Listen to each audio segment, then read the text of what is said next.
तो भाई साहब, आज घर में झाड़ू मारते हुए मेरे दिल में एक ख्याल आया कि इस झाड़ू को लेके एक खेल खेला जाए। हमने कोशिश किया कि इसको ऐसे हाथ पे रख के बैलेंस करेंगे, पर फिर मेरे दिमाग में एक क्वेश्चन आया कि मैं अगर इसमें अपना हाथ रखता हूँ तो जैसे कि अभी बैलेंस्ड हो चुका है, पर ये देखो इस तरफ गिर जा रहा है। इसका रीज़न क्या हो सकता है? अगर मैं थोड़ा और इस साइड में करूँ तो इस तरफ गिर जाता है। तो ज़रूर मुझे कोई ऐसा पॉइंट ढूंढना पड़ेगा जिसमें इसका टोटल मास कंसंट्रेटेड हो। उसको हम लोग सेंटर ऑफ मास कहते हैं।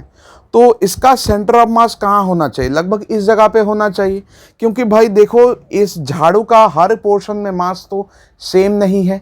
ये नॉन यूनिफॉर्मली डिस्ट्रीब्यूटेड बॉडी है।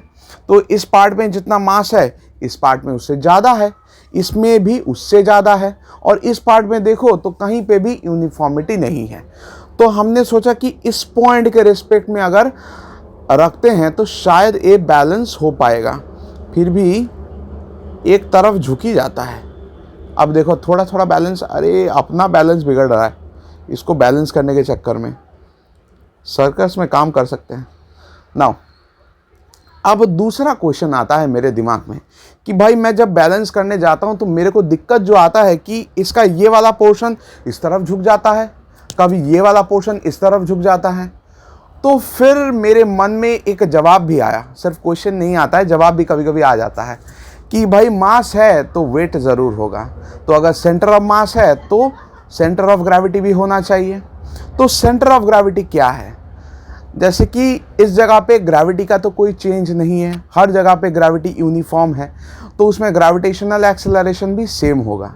तो इस जगह पे अगर इसके सारे छोटे छोटे पार्टिकल्स के ऊपर अगर अर्थ कुछ फोर्स ऑफ अट्रैक्शन लगाता है अपने सेंटर की तरफ, तो एक फिक्स्ड पॉइंट के रिस्पेक्ट में मोमेंट ऑफ फोर्स बनता है। अब मोमेंट ऑफ फोर्स दो तरीके का होता है। अब इस पार्ट की वजह से क्लॉकवाइज मोमेंट ऑफ फोर्स, इस पार्ट की वजह से anti clockwise moment of force. अब आपके दिमाग में एक सवाल आया होगा, अभी लग रहा होगा कि भाई सवाल बहुत आते हैं, अब क्या करें, सब्जेक्ट ऐसा है कि सवाल तो आएगा ही, कि भाई इसमें मोमेंट ऑफ फोर्स होता क्या है? मोमेंट ऑफ फोर्स का मतलब होता है कि किसी भी एक रिजिड बॉडी के लिए अगर वो किसी पॉइंट पे पिवोटेड है या फिर फिक्स्ड है, तो उसके किसी भी मास का जो वेट बनेगा डाउनवर्ड डायरेक्शन में, वो फिक्स्ड पॉइंट के रिस्पेक्ट में कुछ दूरी में होगा। तो इस डायरेक्शन में जो फोर्स काम कर रहा है वो उसको रोटेट करवा रहा है। That means the force which causes the body to be in a rotational motion, वो होता है मोमेंट ऑफ फोर्स। अब बात आती है कि इसके इस साइड में जितने सारे पार्टिकल्स हैं उन सब का एक मोमेंट ऑफ फोर्स होगा जिसको क्लॉकवाइज मोमेंट ऑफ फोर्स कहते हैं, और इस साइड में जितने सारे पार्टिकल्स हैं उनका भी एक मोमेंट ऑफ फोर्स होगा जिसको anti clockwise moment of force कहते हैं। तो सेंटर ऑफ ग्रेविटी वो पॉइंट होगा जिसमें ये क्लॉकवाइज मोमेंट ऑफ फोर्स और anti clockwise moment of force equal बन जाएगा। अगर आपको पता ना हो तो हम बता दें कि किसी भी एक बॉडी के लिए जहां पे यूनिवर्स जैसे कि यूनिफॉर्म ग्रेविटेशनल फील्ड है, मतलब ग्रेविटेशनल एक्सेलरेशन का यहां पे कोई चेंज नहीं है, तो उसमें सेंटर ऑफ मास और सेंटर ऑफ ग्रेविटी किसी भी ऑब्जेक्ट के लिए एक ही जगह पे होता है। अब अलग कब होगा वो आप मुझे बताओगे, पर यहां तक अगर आपको कोई भी दूसरा क्वेश्चन आता है तो आप प्लीज मुझे कमेंट बॉक्स में बताओ। तो यहां तक ये चीज हम लोगों को क्लियर हो गया कि इस झाड़ू के लिए सेंटर ऑफ मास जहां पे है वहीं पे इसका सेंटर ऑफ ग्रेविटी है। सेंटर ऑफ मास वो एक ऐसा पॉइंट है जहां पे इसका टोटल मास कंसंट्रेटेड होता है, और सेंटर ऑफ ग्रेविटी उस पॉइंट के रिस्पेक्ट में अगर कैलकुलेट किया जाए तो जितना क्लॉकवाइज मोमेंट ऑफ फोर्स होगा उतना ही anticlockwise moment of force होगा। अब मेरे पास एक नहीं दो दो झाड़ू है। ये देखो, ये दूसरा झाड़ू, इसमें अगर ये वाला पार्ट अरे निकलता नहीं है, अच्छा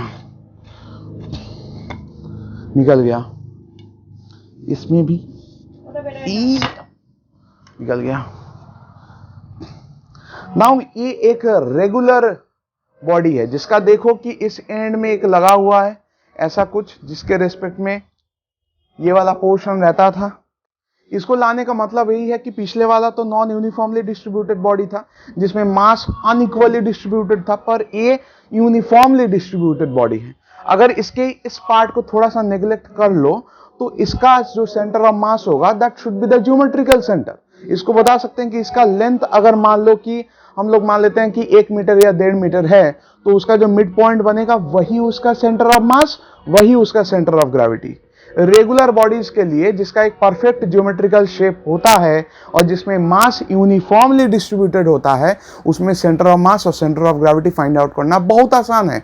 उसका बस सेंटर चूज कर लो जिसके रेस्पेक्ट में ये clockwise and anticlockwise moment of force equal आ जाएगा, या फिर उसी पॉइंट के रेस्पेक्ट में आप देखोगे तो हर तरफ का मास यूनिफॉर्मली डिस्ट्रीब्यूटेड नजर आएगा।